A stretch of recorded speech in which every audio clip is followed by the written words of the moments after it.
a new word. So, yeah, you can say it's Suprabhatam also. The it comes in the end of most of the words in Sanskrit. Pradya, you're right. Either it can be said Suprabhata or Suprabhatam. The Prabhata word means the morning. So when you use it in a sentence, as we see in most of the verses, in the end of the sentence we end it as Suprabhatam Arogyam. So the word, it's a word for how to say good morning in Sanskrit. I just thought it would be interesting to learn a new word, how to say Suprabhata. So I'm Dr. Sahana and 2 weeks back, maybe on August 7th, I spoke to you people during the orientation session. It was a very short talk. I introduced myself and I talked something about what am I going to teach you people in Block 1. Just like that, it was a very short 5 minutes talk. And at that point, I didn't know any of you. I didn't have any information about you people, and it was absolutely zero. But during this 2 weeks of period, I am able to get a brief idea or brief information about almost all of you. I'm really happy. It's a great thing. It happened through the forum. It's a great platform to understand each and everybody's view. You people were really wonderful in the forum session, and I've been reading your postings and the discussions on various topics like Kalaripayattu, Rutucharya, Dinacharya, etc. And by reading all those postings, one thing I observed is almost all of you in Block 1 have a brief idea or the basic idea of what Ayurveda is, and you have some information about Sanskrit Ayurveda, and you people are interested in it. So I understood that.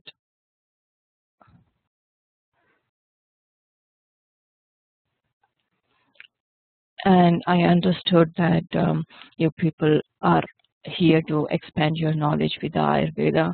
So keep on your discussion on the forum so that we can receive the different perspectives of you can have a different perspective of a same subject, and it will help us to expand our knowledge. So you guys are really superb, and our San Diego College of Ayurveda is fortunate enough to have you as our students. So with that being said, today I'll be talking about the concept of health in Ayurveda, and we'll study. This is a very vital subject in Ayurveda. It is very important for everybody to understand. See, I'm seeing some of the informations coming here, like some of the chats coming here. Please, if you have any questions, you can email me later, because today we started 10 minutes late. We are running late. We have to finish the subject within the time. So if you have any questions, please write it down, and you can email us later, or you can either put it in the forum, because it makes a subject for an open discussion, and any of us can answer your question. So during the class, or you have any sort of question, please note it down. And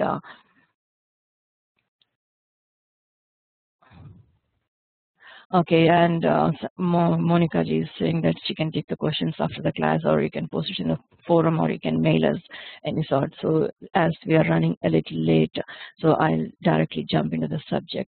So today's subject, I'll try to go as slow as possible, and in any part of the discussion, if you feel I'm going too fast, or if you feel you're not following me, just put me a word in the chat session that please go slow, and I'll slow down for you.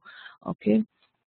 So as I already said, today's subject is concept of health in Ayurveda, Swastha or Swasthya. This is a very vital subject, and the whole Ayurveda or your Block 1 study is dependent on this subject. So first we'll see the objectives of today's study. The first and foremost objective is to examine Ayurvedic definition of health and to study its importance.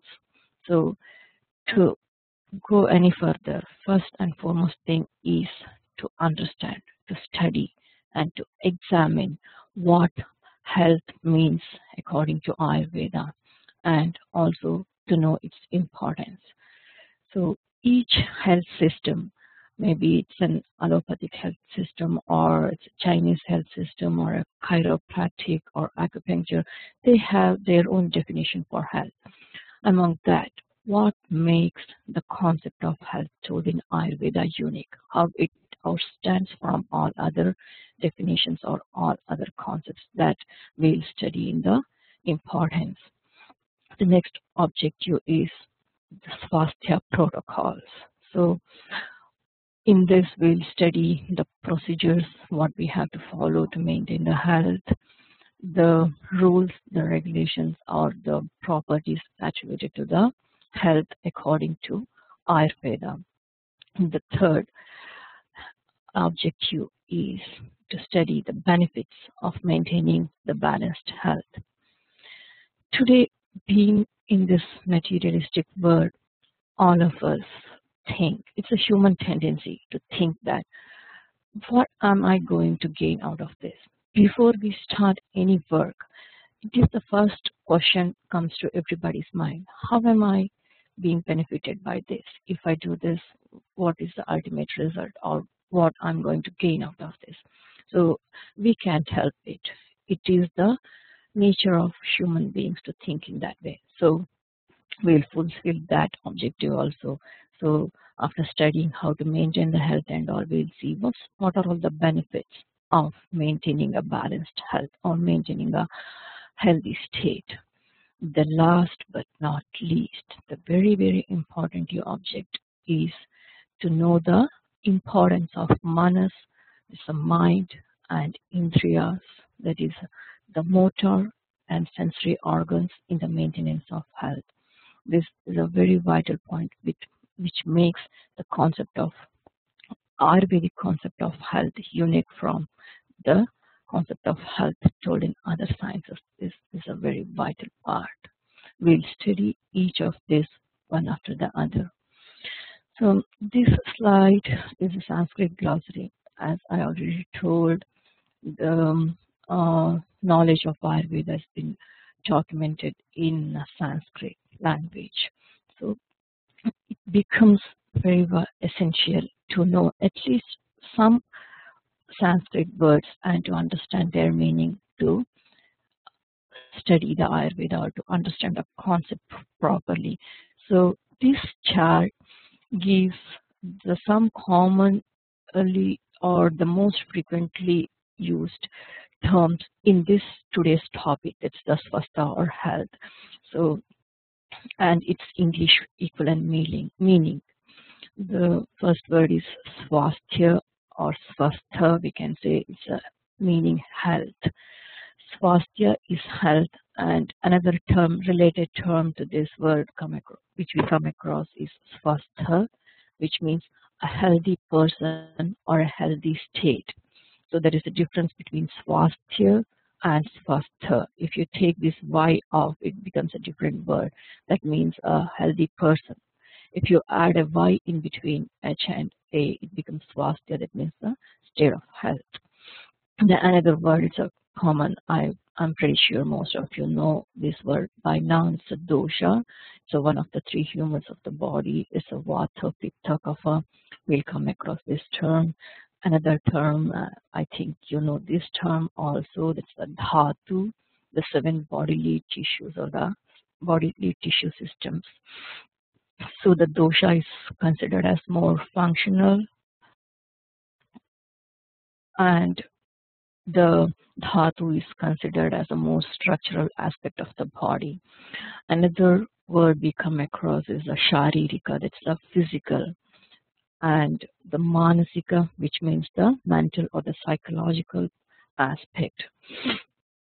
So another term is sama. It's a very vital or a key word in a definition or in the concept of health. Sama means the balanced or equilibrium, well maintained, balanced or equilibrium. So another word is indriya. Indriya means the motor or the sensory organs. In this aspect or in this concept of health, the indriya is referred to the motor and the sensory organs of the body. Then another word is Aadmi. I think most of you are familiar with this word also. The Aadmi is referred to energy or transformation. The literal meaning of Agni is fire. Most often the Agni in Ayurvedic science is referred to the digestive fire or the metabolic activity or the enzymic activity of the body. So it is a vast subject. In fact, the whole Kaya Chikitsa or what we call general medicine is based on the treatment of Agni. It itself forms a whole different branch of Ayurveda. So this is a very important topic in Ayurveda. Another word is Atma, that's the soul or the spirit. So this word also we come across in today's study. And then another word is Manasa or Manas, which is the mind. The next word is Malakriya. It's composed of two words, as you can see, Mala and Kriya. Mala is the waste and Kriya is the function. So Mala Kriya is a function of elimination of waste from the body. And another word is Prasanna. Prasanna means pleased or blissful. So as we go on discussing the concept of health, or as we go on discussing the sutra in the next slides, you come across all these words. So it's good to know these words and to understand what they mean. So that's about the Sanskrit glossary, and moving on to the next slide, the definition. It's a two-line sutra which clearly defines the concept of health in Ayurveda. Within 2 lines, it covers everything. These 2 lines, it can be discussed for 4 or 5 hours, and each of these words, they carry their own meaning, and each of these words can be taught like a whole chapter. So this sutra, as written in this, the sutra is considered as a thread of knowledge, and this sutra, what we are going to discuss in the next slide as a definition or concept of health in Ayurveda, it is a very important sutra. So it becomes essential for every student of Ayurveda to memorize this sutra, because whole of your block 1 study is based on this, because as you will get to know as I explain that sutra how important it is. So it is essential to memorize this sutra. So the sutra, as I said, is a thread of knowledge. So why we call it as thread of knowledge? Why don't we call it simply knowledge? Because the thread, we know it's a very simple, tiny or very thin rope-like thing, right? So when we see this, you can see it's a very compressed 2-line shloka, but it can be discussed, as I already said, for pages together. You can write the explanations about pages together. That much big information is comprised and put it in a 2-lined sutra. That is why they call it as sutra or the thread of knowledge. So the shloka or the sutra goes like this: Samadoshaha Samagnihi cha Sama Dhatuhu Malakriyaha Prasanna Atma Indriya Manaha Swasta Iti Abhidhiyate. So in these two lines we got almost all the words which we listed in a Sanskrit glossary, like Swastha, Malakriya, Indriya, Prasanna, Atma, Mana. So all the terms given in the Sanskrit glossary in the previous slide, it comes in this two-line sutra. So we'll talk about each word separately. So swasthya or health is defined as samadosha. It's defined as a balanced state of doshas. So where the doshas are well balanced or maintained in equilibrium. So now I know most of, maybe all of you know what dosha means and which are they. So but one thing I want to specify here, that here the doshas means we just cannot consider the sharirika dosha alone. We have to include the manasika doshas also. Have you people heard about the manasika doshas, or have you come across about the manasika doshas anytime? Can any one of you just send me or reply me in a chat? So have you do you have any idea about what manasika dosha is? So here when we say it's a balanced state of doshas, we have to consider both the balanced or equilibrium state of both physical. So somebody says it's a mental disease. So yeah, it is not a mental disease, but it is a dosha which can cause the mental imbalance. I'm asking about the manasika doshas. Like you people know, vata, pitta, kapha are the sharirika doshas, or the physical humors, three humors of the body. Just like that, there are humors which can cause the imbalance of the mind. I'm talking about that. So I'll try to explain the doshas. When you take, there are basically two types, like sharirika, this is the physical, and manasika, this is the psychological. Because in most of our discussions in the forum also we mentioned that, sorry, physical, hope you can understand my handwriting. Yeah, it's dosha of the mind, as Dr. Monica ji is responding, dosha of the mind and the dosha of the body, physical and psychological. As all of us know, Ayurveda treats the person as a whole, psychosomatic. It doesn't separate the physical and the mental. So we have to give importance to the mental factor also. So the sattva, rajas and tamas are considered as a three qualities of the mind. Among them, the sattva, it cannot vitiate the mind in any quantity, though if it becomes aggravated in an excessive amount also, the sattva cannot cause an imbalance of mind, because it's the good thing, or the it's a good aspect of the mind. Whereas the other two, the rajas and tamas, so the rajas and tamas. Tamas means darkness. The literal meaning of tamas is darkness, and the meaning of rajas is something rajoguna, which is aggressiveness or the angerness, like that.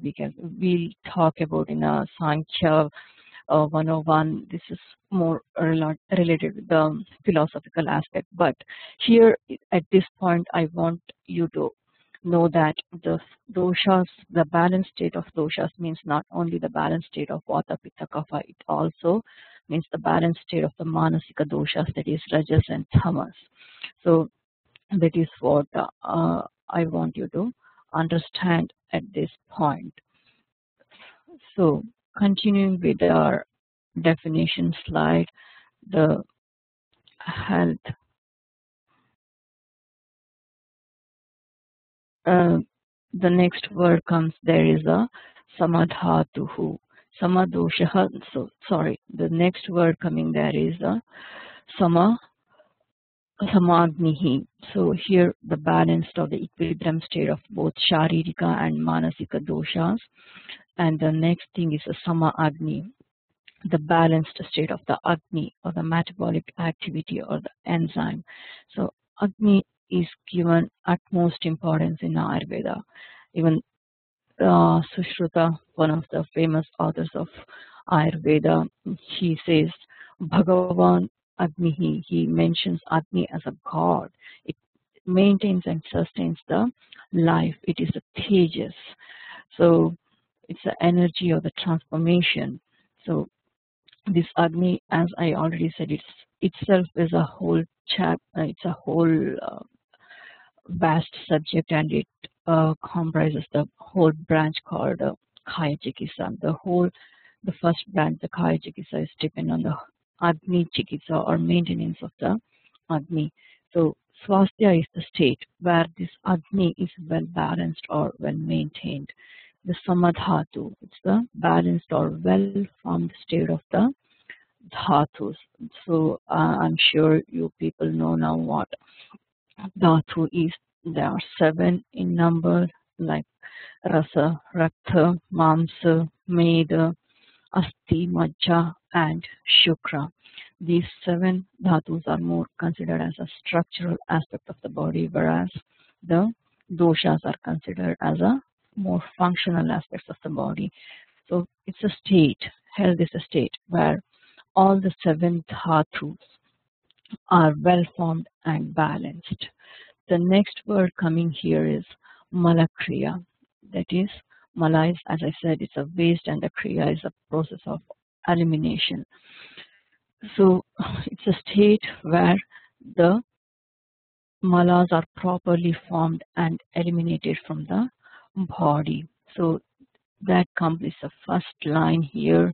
So as I said, we can discuss on each of these words for hours together. When we take the dosha, we can say what are the doshas, what are their seats, or in which parts of the body they are situated, how can we maintain the doshas in a normal seat, what are the qualities of the doshas, what are the Panchamahabhuta predominance of doshas, how they are aggravated, which are all the food or the activities which can cause aggravation or imbalance of dosha, which are all the food and activities which can pacify or bring the doshas to the normalcy, what are all the symptoms exhibited in a person when the doshas become imbalanced, like that. So the each word we can write a separate chapter. So that is the first line. Moving on to the second line of this sutra, it says the prasanna, atma, indriya, and manas. Health is a state of pleased mind, soul, and the senses. So health is a state of pleased state of soul, mind, and the senses. That is a second line of that verse. So by that, we can say that the first line of this sutra explains is more related to the physical aspect of the human body, whereas the second line, comprising the words like Atma, Indriya, and Mana, it refers more to the spiritual and the psychological aspects of a person. But they acharyas, they didn't separate these two aspects. So they put these three, the physical, spiritual, and the psychological aspects in one sutra, making that the health should be considered at all 3 levels, the physical, psychological, and the spiritual level. So that is a very important thing what we can know. So they didn't make a dividing line between the physical, mental, and the spiritual thing. They considered all 3 as a whole entity. So ultimately, what we can say is the health, the swasthya, or a healthy state can be defined as the state where all the sharirika and manasika doshas, the Agni and the dhatus are in equilibrium, or dhatus are well balanced, and where the malas, the waste products of the body, are properly formed and eliminated, and where the Atma, that is the soul, Indriya, the sense and the motor organs, and the mana are pleased. So that state is called as swasthya, or in the shloka it says swastha iti abhidiyate. Abhidiyate means told. So swastha is told like that. So that is a definition of, or the concept, more than definition, we can say that's a concept of health in Ayurveda. So what happens if the doshas are not in balance, or if the Agni is not balanced? So what happens? Here are some examples. So now you people are familiar with the Prakriti and the Vikriti, the imbalance, the doshas, etc. Here we consider an example of Kapha imbalance. So if a Kapha Prakriti person who lives in a geographic condition which is dominant with Kapha, so when we talk about the geographic condition, Ayurveda divides the geographic condition into three, like Jangala, Anupa, and Sandharana. So these are the new terms, or you might come across with these terms in later studies. Just to know, the Anupa is Kapha predominant, and Jangala means it's Vata predominant, that with the dry climatic conditions, and Anupa is more wet, moist conditions, which is favorable for Kapha. So if a person who is dominant with Kapha, living in a Anupa Pradesha, which is dominant with a Kapha too, if he indulges with the aharas and viharas which are dominant with Kapha, so obviously the Kapha will go up. It will increase in his body, and it might cause some of the imbalances like indigestion, slow peristalsis, feeling heaviness, and loss of digestive fire. That's a Mandagni condition. So basically, the Kapha person is tend to have a Mandagni, or a low digestive fire. On top of it, if he indulges with more Kapha predominant, or the Kapha quality food, and exercises, or basically ahara and vihara, we can say, that will cause the Agni to still diminish the Agni. Then when the Agni is diminished, the food is not properly digested. It might result in indigestion, or we can say slow peristalsis. The improper digestion might lead to formation of ama. So this ama is another keyword for, it's a keyword in a study of Ayurveda itself. It's very vast. So it can be considered as a improperly formed rasa dhatu, or it can be considered as an impurity. Even Ayurveda explains that ama as a annavisha, that's a toxin. Improperly digested food can act as a toxin to our body, resulting in various complications. So the imbalance of kapha can cause all these conditions, and so many more also. These are just a few examples. The example of vata imbalance. Similarly, when the vata prakriti person consumes more vata type of ahara and vihara, the vata goes up, or it might cause some conditions like insomnia, constipation, anxiety, and irregular digestion, etc. And similarly, the pitta imbalance might cause, as we know, pitta is considered as Agni. It is considered as an Agni. So when the pitta goes abnormal, it might cause the symptoms like acidity, acid reflux, or high digestive fire, malabsorption, acne. So here we can see some of the digestive conditions and some of the skin conditions. That is all because it depends on the 5 different types of pitta. You'll study that in later, I think, And I'm not sure you know the 5 varieties of pitta right now, or you are going to study that in a later stage. But still, each of kapha, vata, pitta, they have 5 subdivisions, and one of the subdivision of pitta, like brajaka pitta, it is situated in the skin. When it becomes abnormal, okay, yeah, next week you are going to study the subdivisions. Okay, just to know, depending upon the vitiation of which subdivision of pitta or which subdivision of vata or which subdivision of kapha is imbalanced, the symptoms are manifested in their location. So each of these subdivision have their own location in the body. As I'm talking, the brajaka pitta, a subdivision of pitta, it is situated in the skin. When it becomes imbalanced, it might cause some skin conditions like acne or some skin eruptions like visarpa, what we call herpes, like that. Sensitive eyes, a type of subdivision of pitta like alochika pitta, it is situated in the eyes.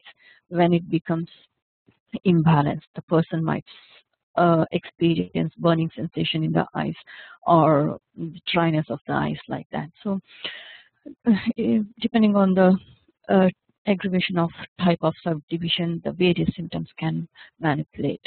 So these are just a few examples what will happen if the samadosha condition becomes imbalanced.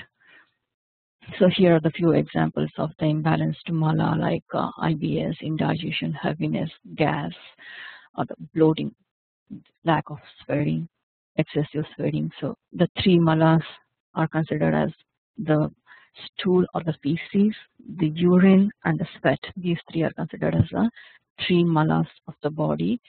And other than that, some of other malas are told when they are explaining the dhatus. That's dhatu mala, like earwax, the tears, saliva, etc. are considered as are also described as the malas. But the 3 dosha or manasika doshas, 3 dosha sapta dhatu, that basic concept, that malas are 3, and they are the feces, urine, and the sweat. When they become imbalanced, they can cause the symptoms all listed here, which you can go through later. So I'll move on to the next. This we already discussed, the uh, spiritual and the psychological aspect of the health as the pleased state of the soul, mind, and the senses.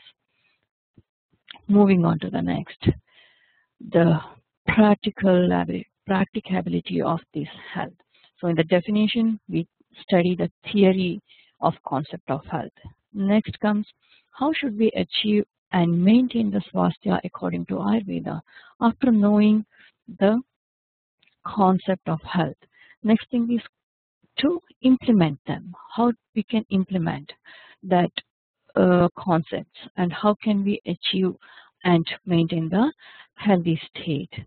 We'll see this in the later. This is the same thing, that the repetition, the Ayurvedic definitions, what we have seen already. It's a balanced state of Sharirika and Manasika doshas, Aadmi, 7 dhatus, malas properly formed and eliminated, the soul and sense. It's a repetition of a previous thing what we already taught. So we'll come back to this later. We'll move on to the next. How can we achieve the practicability of the concept of health? This is a very, very important sutra. Everybody has to know. I'll read the sutra first.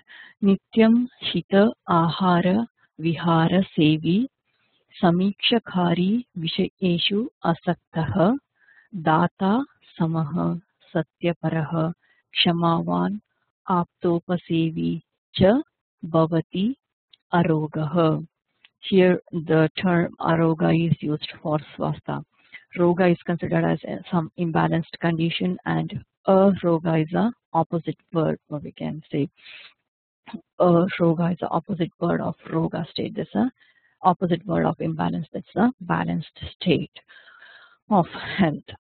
So that's what this verse is read here. Just like as we seen in the verse concept of health, the first line says how to maintain the physical wellness, and the second line of this sutra is totally related to the spiritual and the psychological well-being. But as in the first verse, here also they didn't divide this. They considered this as a whole thing. So in the first line, the key word is hita. This word, it's a very, very important word. I'm going to mark this. So nityam means daily. The shloka can be explained as this: to maintain the normal health, the person who can who indulges with the word nitya means daily.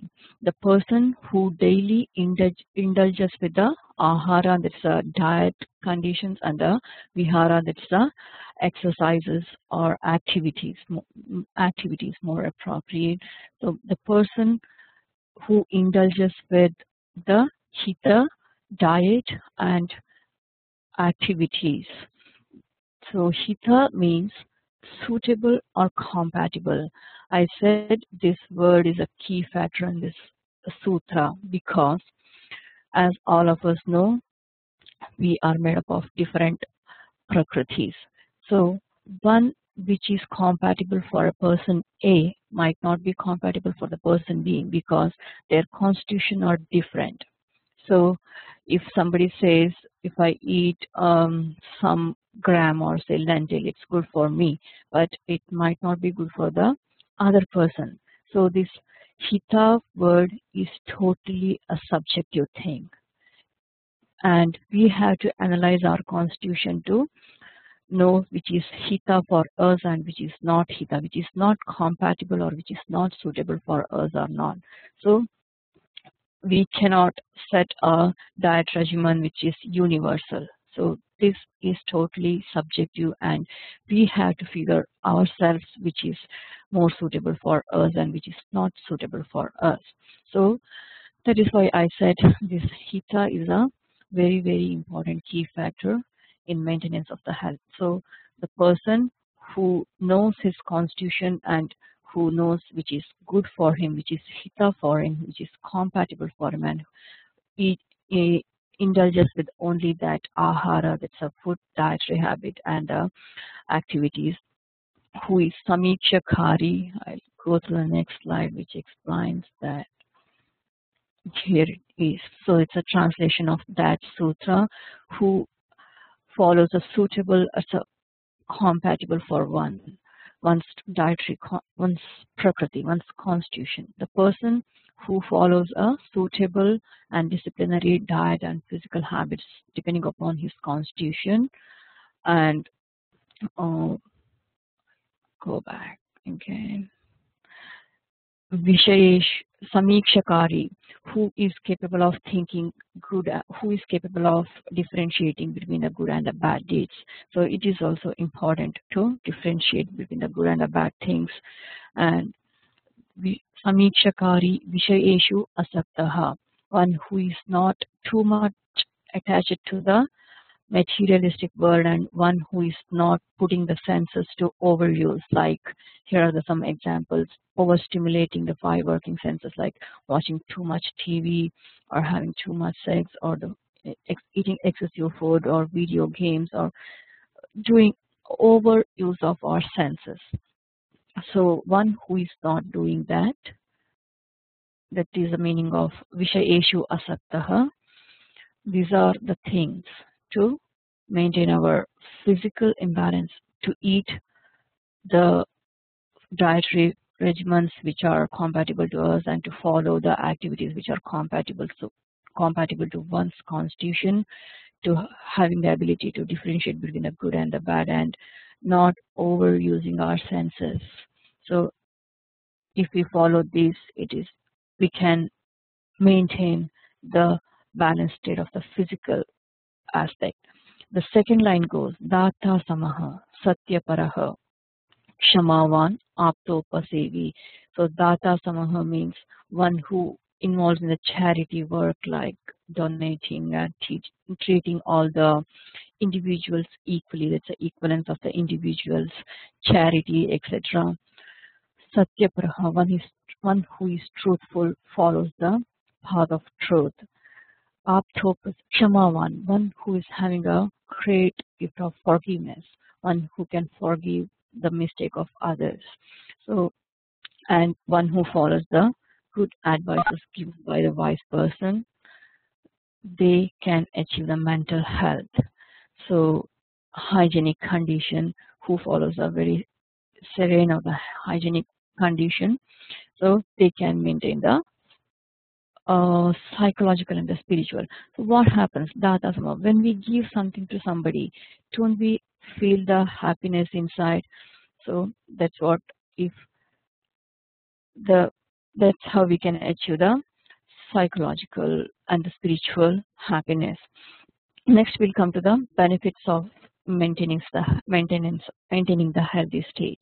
The four important goals of life according to the Indian philosophy are to achieve the dharma, artha, kama, and moksha. These four are considered as the ultimate goal of life according to Indian philosophy. Dharma is to follow the righteous path. Artha is to achieve the prosperity and wealth without harming the environment. Karma is enjoyment or fulfill desires of mind and sense organs and also the inner happiness. And the moksha is reaching liberation, spirituality, etc. So if the health is maintained in a good condition, we can concentrate on going on the righteous path, or we can concentrate on earning some money for the life, or we can enjoy, we can achieve. This is the ultimate goal, to become unique with the God, or we can say the liberation. So everybody's goal should be to attain the moksha. So if we are enjoying a good health, we can concentrate on these four goals, and ultimately we can achieve the salvation or the liberation, and we can become unique with the God. That's a benefit of maintaining the healthy state. Next is the importance of mana and indriya and the maintenance of health. Both manas and indriya play a very important role in maintaining the health. In fact, manas along with the buddhi is the governing factor which control indriyas. So you'll study in detail about manas, buddhi, indriyas in the Sankhya. I'm just give you a brief idea how what are the indriyas and how they affect the health. So three indriyas are classified into three types: the jnanendriyas, the sense organs; the karmendriyas, the motor; and the ubhayendriyas, the dual, which acts both sensory and motor. So here are the list of jnanendriya, karmendriya, and ubhayendriya. The eyes, ear, nose, tongue, and skin are considered as the jnanendriyas, through which we acquire different senses. The karmendriyas, the functional or the motor organs, are the oral cavity of the speech, the hands, legs, the excretory organ, that's the anus, and the urogenital tract, that's the reproductive organ. The manas is considered as a ubhayendriya, the dual factor, because it acts as both jnanendriya and karmendriya. Since there's no time in today's class to explain the manas as an ubhayendriya, you'll study that in Sankhya.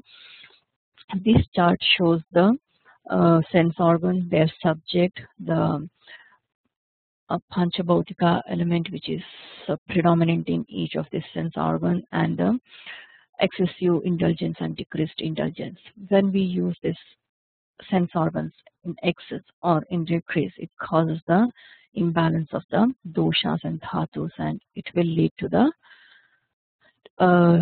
disease, or what we can say the aswasthya, the imbalanced state in the body. The functions of karmendriyas: the oral cavity, it's meant to generate the speech; the hands, which is called hasta or pani, it has a function of grasping or holding or procuring; the genitals, it has a function of enjoyment, the fulfilling the needs of intimacy and reproduction; the excretory organs, they excrete the waste products; and the legs, they have the function of mobility or movement or walking. So one thing I want to tell is here, the manas is the governing factor which controls both the sense and the sensory and the motor organs. Suppose if we say very good food is given to you, but you are thinking too much, or you are worried, or your mental condition is not in a good state, is it possible for you to enjoy that good meal? Can you appreciate the taste very well, and can you enjoy your meal? I don't think it's possible. Though your rasanendriya, or though your tongue is working properly, since your mind is not in a healthy state, it's in a worried state, or if it's anxiety or whatever. So I don't think it is possible to enjoy the taste of that food. So though the sense organ, the rasanendriya, is working properly, in the absence of manas, you cannot enjoy that food. Similarly, I can give some examples for karmendriya also, but we are running short of time here, so we'll discuss that in some other time. So very important thing is the manas is a key factor which controls both the sense and the motor organs. And if sense and motor organs are maintained properly, it is very easy to maintain the healthy condition. So that makes the Ayurvedic concept very unique, because it more concentrates on a meditation, yoga, and the dhyana, etc., which helps to control our mind. If the mind is controlled, I think more than 50 or 75% is easy to handle. So if the mind is controlled, we can control our eating habit, we can control our exercise or viharas, etc. And when that is well controlled, it is easy to maintain the balance. So the mind is a key factor to maintain the health, and Ayurveda, being a philosophical science, being influenced by the philosophical science, it more concentrates on the mind control. So that makes the concept of health in Ayurveda a unique thing. So to conclude this session, Ayurvedic concept of health emphasizes on integrity of body, mind, soul, and intellect. And for any person to be healthy, all these four factors should be given equal importance and maintained at a balanced state. This concept of our health, stated in Ayurveda thousands of years back, it holds good now also. And it is analogous with the definition of health by WHO, that's the World Health Organization. And the World Health Organization definition for health goes like this: health is defined as a state of complete physical, mental, social, and spiritual well-being, not merely the absence of disease or infirmity. Don't you think this is what exactly the two-line sutra told by Acharya Sushruta means? He has included everything. So just not mere the absence of disease, the total well-being of all these four factors. It's been told by Acharya thousands of years together. So the next thing is the health is dynamic, which is subjective to change within different times of the day, like morning, noon, or the night, or different seasons of the nature. Any positive or negative change in the external environment definitely causes the change in the internal environment of our body, either benefiting or harming our health. So it becomes inevitable for us to understand our own body constitution. Nobody else can help. We have to analyze ourselves. We have to see which is good for us, which is not so good for us, the diets, the activities, etc. So it becomes inevitable. It becomes very essential for us to understand our own body constitution and the constitution of the external environment to update our health from time to time through modifying our diet and daily routines. So with this, I would like to conclude today's class. And if you have any doubts, just you can email it to the college website, or I suggest you can post it in the forum, because it makes a platform for open discussion. We can answer your question, and some of your fellow mates also can give their own ideas. It helps us to improve everybody's knowledge. So either of the options you can follow to clarify your doubts. So I would like to conclude by saying Sarve Janaah Sukhino Bhavantu. It means let everybody enjoy the good health and let everybody be pleased. Om Shanti Shanti Shanti. So now I'm handing over the control to Monica. Thank you, Dr. Sahana. That was a wonderful presentation. You're welcome.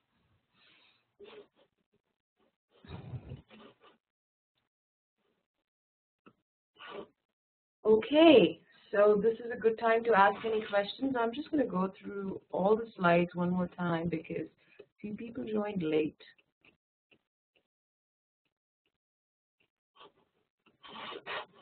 You will notice that we gave a lot of Sanskrit glossary right from the beginning. We never used to do that when we started the college, but we realized that because we throw in a lot of Ayurveda is all written in Sanskrit. So starting Sanskrit right from the beginning is a good idea. So a couple of words you already know this that we used is Swasthya, Sharirik, Manasik, Manasa, and so on. So we have uploaded this presentation in Ayurveda 101. You can download it, you can print it, but I suggest you start going through the Sanskrit words. Also, when you start Sankhya 101, there's a huge Sanskrit glossary there. So it's a good idea, especially for Block 2 students, to start learning the glossary because you throw in a lot of Sanskrit words. So this is a very important verse. This is just a conclusion here. So feel free to ask any questions right now. Samadosha. So one question that the sutra is available in, yes, you can email it. Also, it's available in your Ayurveda 101 module. I think right on page 1 in your Ayurveda 101 module, this is the sutra. But if you want me to email it to you, or we can even put it on the forum. But as part of your quiz, we can ask you, what is the definition of health according to Ayurveda? Is it Sutra 15? Which sutra it is? Especially for Block 2 students, we can ask you, what sutra? If we do not know where Ayurveda sutra is coming from, then big problem. So as serious students of Ayurveda, we should know this.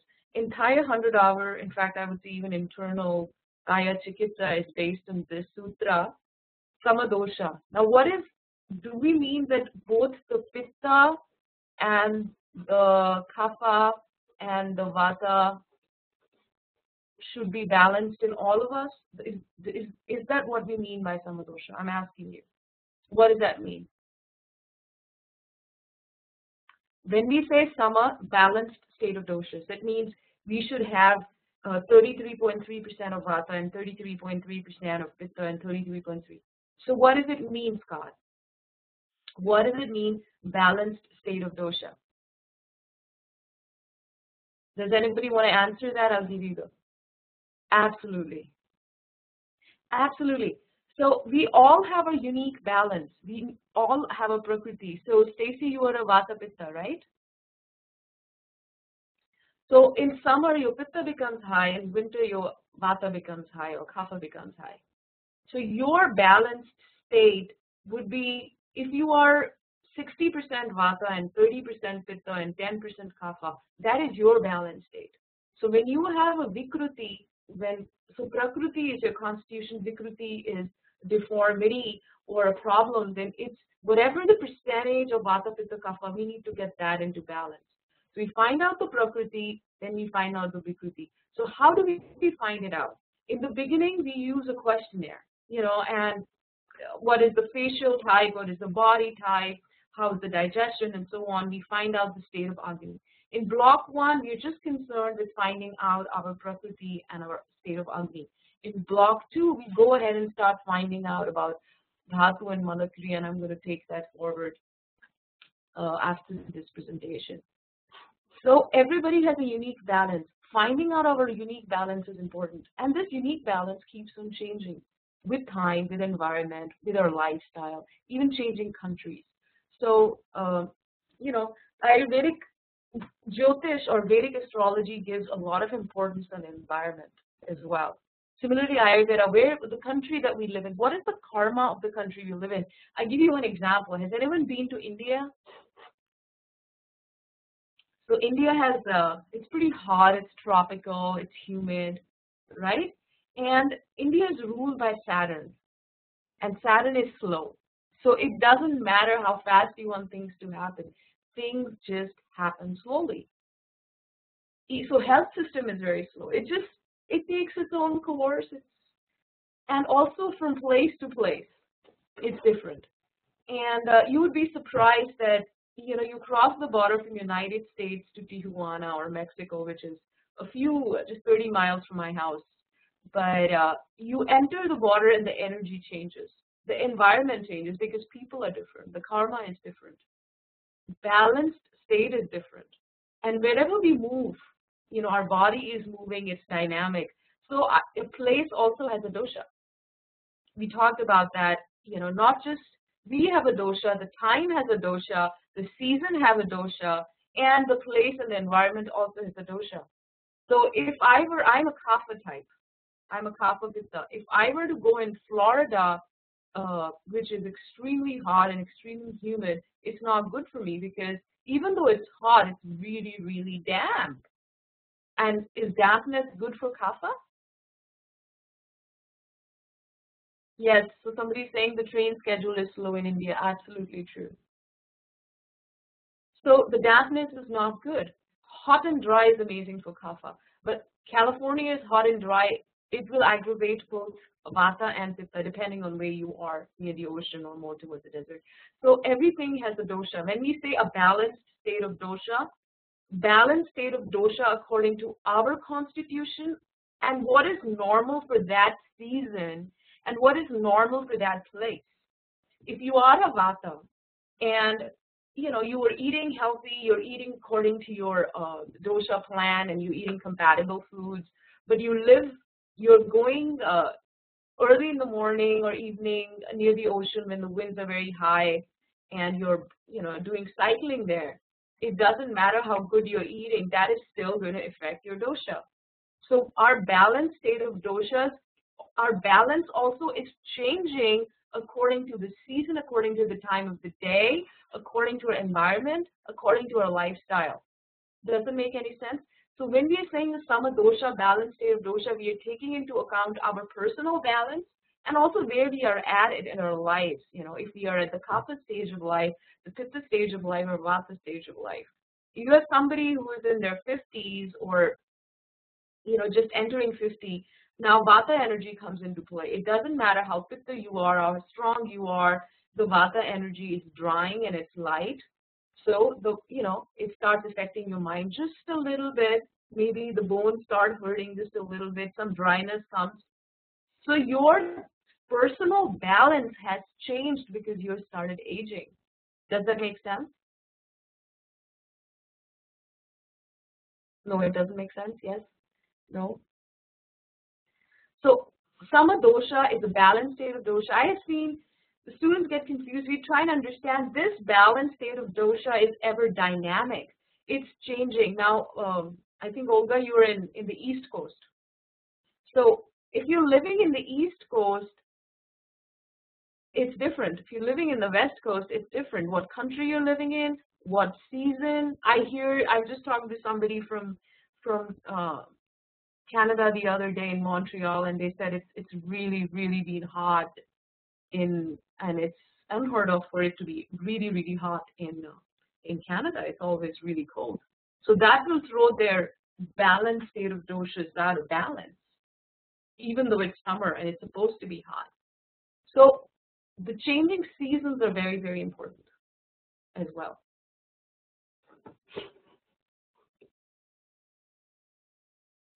So Stacy is asking the question, a pitta person in vata stage of life be considered pitta? Yes.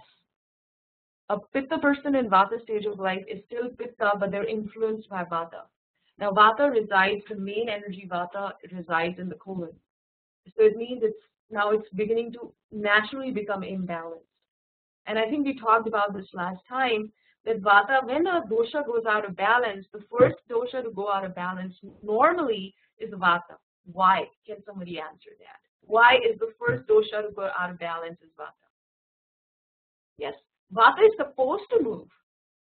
So as Midori will do it, I really don't want to do everything, otherwise she will complain that I take over and hijack her subject. So this is like a vector. Vata moves in all four directions and also round. So Vata moves in, when Vata moves in downward direction, it's called Apana. We're going to do that. Midori is going to do that. I'm officially not doing this. And when Vata moves from periphery to the center in our stomach, it's called Samana. When it's moving upwards, it's Udana. When it's moving, it's circulating, it's called Dhyana or heart circulation. And when it pervades the entire body coming from the heart, it's called Prana. So Vata is supposed to move. If Vata stops moving, we will die. We have no chi left. We have no prana left. It is supposed to move. So also, if you think of the electromagnetic aura that surrounds our body, our energetic body, that is nothing but Vata. It's the Vata energy, and it moves in a vector. And when it's moving, everything is fine. Which is why when we are traveling high up in the air, or we go to really, really high altitudes, that is extremely disturbed. Because how much the energy can reach, it starts getting disturbed, and we get a lot of Vata symptoms in high altitude or when we are flying up in the air. So the balanced state of dosha keeps on changing with the season, with the day, also with our age. So Vata is usually the first to go out of balance. Vata goes out of balance. So I'm just going to do usually, and it's not always true, as Dr. Sahana will tell you. This is just a little thumb rule. So Vata will kick the Pitta. Pitta resides in the liver, in the stomach. It will kick the Pitta a little bit. And eventually, Kapha is the last to go out of balance. And Kapha is imbalance. It's a little harder to treat because Kapha will go straight into Rasa Dhatu. And we will do Rasa Dhatu later. The doshas start moving. You will learn about the 6 stages of imbalance. The first stage is dosha starts rising in their state. Usually Vata is the one to rise first. It hits Pitta out of balance, which is in the liver, in the Pachaka, in the stomach, which hits the Kapha, and it can move Kapha or Pitta into Rasa Rakta Dhatu. So in the entire 500-hour course or block 2, we do not go beyond the Rasa Rakta. We aim that we should be able to bring the Pitta and Kapha who have moved into plasma or blood, Rasa Rakta, back into their position. Because when it is moving into Asti Dhatu or Shukra Dhatu and the Srotas get affected, the channels get affected, it becomes chronic, then we want people like Dr. Sahana to treat them. So aim and objective of this entire 500-hour course is that we can help people with more milder symptoms. We can also help people with chronic issues, but we can support them, help manage their. So this is the aim and objective. Samadhatu, balanced and well-formed dhatus. So there's 7 dhatus. We talked about that. So somebody's asked me a question, is vertigo after a plane ride? Oh, completely about the imbalance. Vertigo is completely about the imbalance.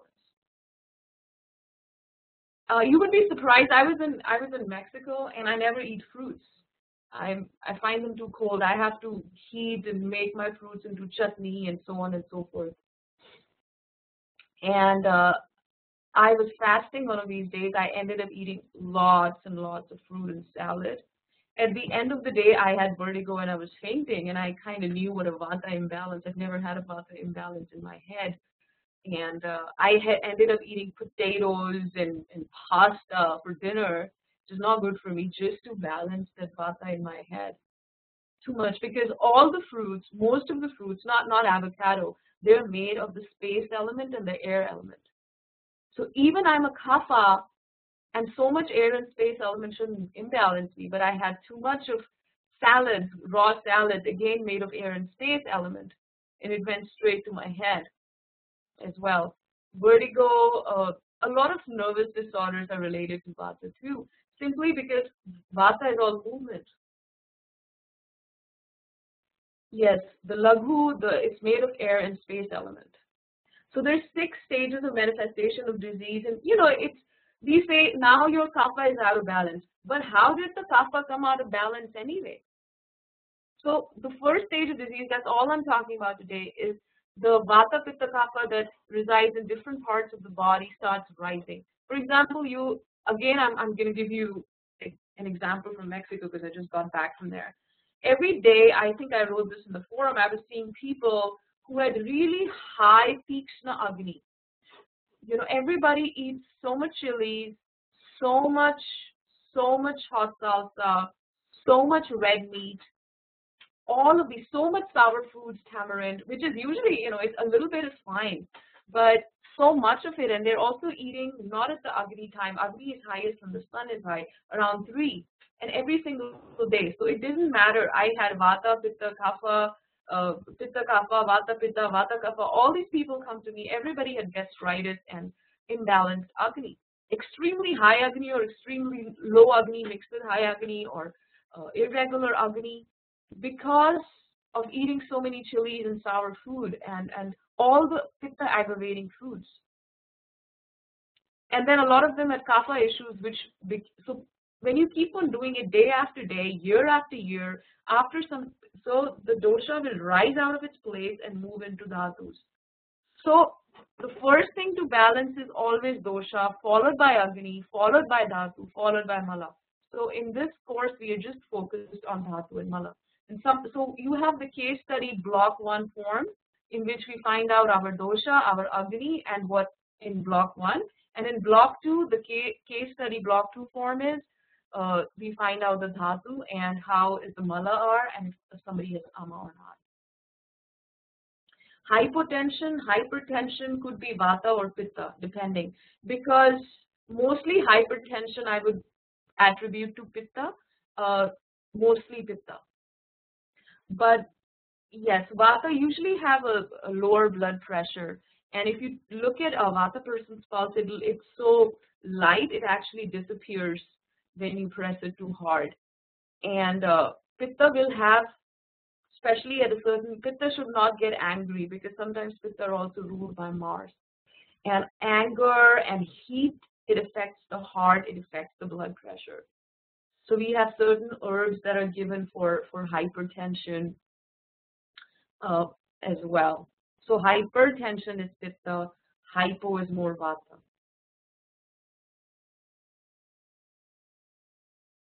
Yeah, like Dr. Sahana is saying, all these imbalances, it takes a lot of time. One good thing about Ayurveda is that we can tell you by looking at your tongue and by looking at your pulse that, okay, 5 years from now, 4 years from now, 10 years from now, it is possible you might get this. Just to give you one example, if a person has a face, nice kapha face, and their eyes are really protruding, do you know what that means? Can anybody tell me what that means? Usually big eyes are kapha eyes, but eyes are really protruding out. That means the Agni in the eyes are affected. It is possible that they might have some in the future, in the coming years. Also, they might even have a little double chin, and their kapha body type. It is possible that in the future they will suffer from thyroid issues. Just to give you one example. Body will start manifesting symptoms in other places of the body when a dhatu and a dosha or organ is going to get out of balance, which is not going to, if you go for a test, it may not show up in a test. But this is all holistic. It's not 100%, but it's all holistic. So this is very important. Then we have the prasanna atma indriya manaha. Why, if someone comes to us, the first question, one of the questions we'll ask our client is, are you happy in your personal life? Are you happy in your work life? You would be surprised the answers that I get. I asked one lady, she was, this problem and that problem. I said, okay, my question is, what is the one thing that you do in a week that makes you happy? And she was thinking for 10 minutes. And one of the protocols you want to give your clients is find one thing that makes your soul blissful and happy, and do that once a week, if not every day. If there is nothing that makes you, you're in a job you hate and you don't like, you're in an unhappy relationship, what is it going to do to our health? We need to find one thing that makes our soul happy. And this is why indriya or senses have to be controlled. And here I am going to this definition, very, very important. Feel free to ask any questions if you want, please. Sometimes this verse, sutra, comes across as a little righteous, doesn't it? You have to be, it's almost religious. Be disciplined, eat a certain diet, be a good person, do not do bad things, do not be attached, do not be materialistic, give charity, be hygienic. This is actually also a definition of Brahmana, and this is also definition of a yogi or a practitioner. Practitioner of who? Practitioner of life. So suitable and disciplinary diet and physical habits. And herein I say organic. Now Ayurveda is okay with certain meat-based diet, especially for Vata person and also for emaciation. But that is not the best diet. The best diet is a diet based on sattva. And Block 2 students will do, how do we control our mind through the diet? By eating diet which is rich in the qualities of sattva. Some karmic qualities are given in the diet. For example, figs. Figs are considered fig, ghee, bananas. Food in mode of sattva will help bring clarity, will help people who are depressed or some kind of nervous disorder or bipolar even. So foods in sattva are, so organic plant-based diet. Why do we say organic? Why? And ideally non-GMO, non-genetically modified. The minute we modify nature, the qualities of nature change. So it doesn't mean we are advocating a raw food diet. In fact, I have had so many discussions with raw foodists. They say Ayurveda doesn't believe in raw food. But they actually, even in raw food, they're drying the food and cooking the food and heating the food with less than 118 degrees of temperature. And that is cooking. If you dry a food in a certain way, that is cooking. If you're heating the food or putting the food in a dehydrator and everything is less than 118 degrees, that is still cooking. That is not raw. Raw is as it is found in nature. So it's a whole discussion about, Ayurveda and raw food, Ayurveda and so food in the mode of sattva. Then food in the mode of tamas and food in the mode of, like I was in Mexico, a lot of people are eating red meat all the time. If you eat red meat every single day, it not only aggravates your pitta, but it also aggravates your mind as well. Following seasonal diet plan. Why is it so important to follow a seasonal diet? Because our dosha keeps on changing. Our personal balance keeps on changing every season. Exercising according to one's body and mind type. Have you seen, if you go to school, certain kids are really good at, weight training and even wrestling. Others are really great at racing. But when we try and force one kid into another type of exercise, it kind of doesn't work, does it? And also when we talk about overstimulating the 5 working senses, if you watch too much TV, oversex, if you're gluttonous, if you're watching video games, it'll, what is happening to our eyes? What is happening if you're eating foods that are incompatible, eating too much rasa? So all the senses or indriya have to be, in fact, we call it the inner pharmacy. We are collecting information through our senses and it's being processed by the mind. When we overstimulate all our senses, then the mind becomes overworked and mental problems begin, stress begins. And when we say the discrimination between good and bad for who? For I, for me, for self, as well as environment, self, and community. And when we say not attached to, okay, so Pranjay is asking me, does overstimulating lead ADHD? Overstimulating leads to a lot of problems. In fact, the 5 senses and the overstimulation, we have an entire 2-hour chapter that we're going to do called the inner pharmacy. More than 2 hours. We actually do 5 hours of 5 senses and how to help the 5 senses. When you do the Ayurveda and the mind, we will understand how we can help a person's mind and brain by controlling their senses or not overstimulating their senses. We cannot even understimulate. It has to be balanced stimulation. When we say not attached to material factors, we also mean not overly attached to our physical body and understanding I am not this body. I am a body, I'm a mind, and I have a soul. I'm a combination of all these three. Simple living without high level of consumption. Some level of consumption is absolutely necessary. Involved in charity, considering the equivalence of individuals. Charitable in nature. Truthful, follow law of karma, be true to yourself. Bathing, serene, friendly. This is also the definition of Brahmana, or a person with high living according to the Vedic culture. This is very important. This we will ask you, what are the 4 goals of life according to Ayurveda? You have to know it's dharma, artha, kama, moksha. And what is this righteous life path, you think? If we are saying we're Ayurvedic practitioners or we're doctors and we consider ourselves healers for some reason, or holistic healers, and we do not compost and we harm the nature, this is not. What is our dharma? What is our duty? What is the duty of a mother? The duty of a mother is to protect and look after her child. As an Ayurvedic practitioner, Ayurvedic student, what is our dharma? What is our duty? Our duty is towards the self and also helping the nature. So even if you do something as little, I always tell people, I get people with allergies all the time, and I cannot believe the amount of allergies that have increased in the last 10 years. I had never even heard of gluten allergies growing up. I mean, nobody has allergies in India. Well, now they do, but growing up, and now it's just allergies everywhere. Because what do we do to the nature? We have turned entire planet into one big trash can. Not good. And as Ayurvedic practitioners, it's our duty to help Mother Nature and environment, and also educate others.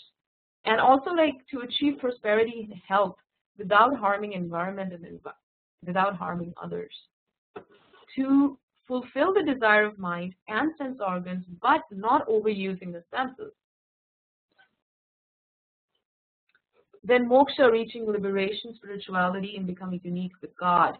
Now, it is important as Ayurvedic practitioner to meditate ourselves, because I cannot emphasize how consciousness and mind is related to Ayurveda.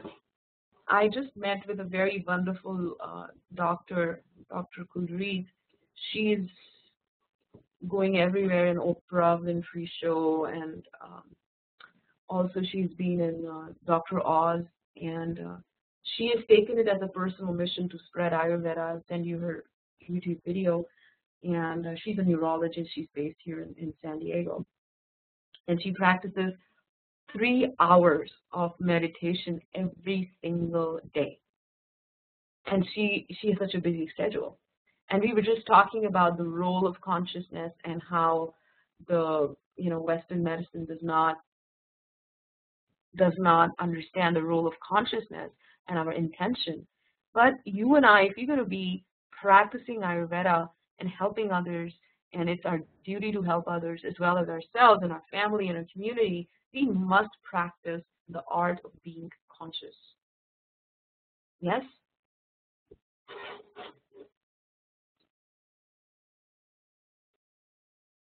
This is actually part of Sankhya, and Atul Krishna is going to do it in the next class.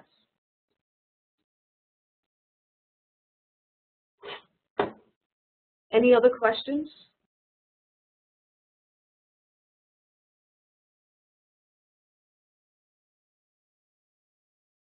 No questions?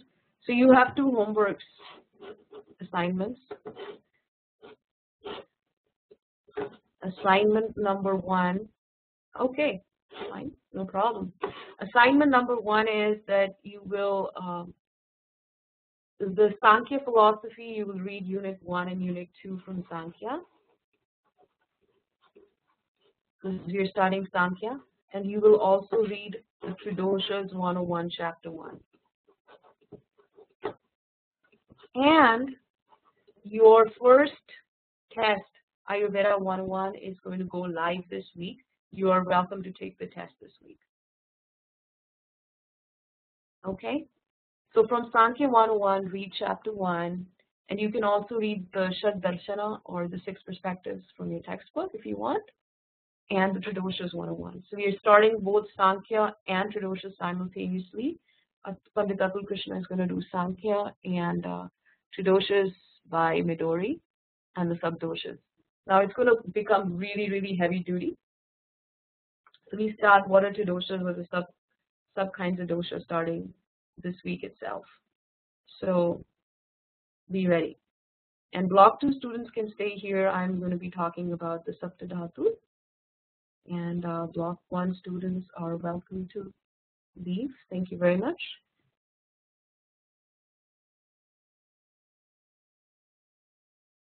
Tremors, somebody's asking me a question, what dosha leads to? Tremors. I'll answer that question. Put it on the forum, please. Right? And block 2 students, please stay here.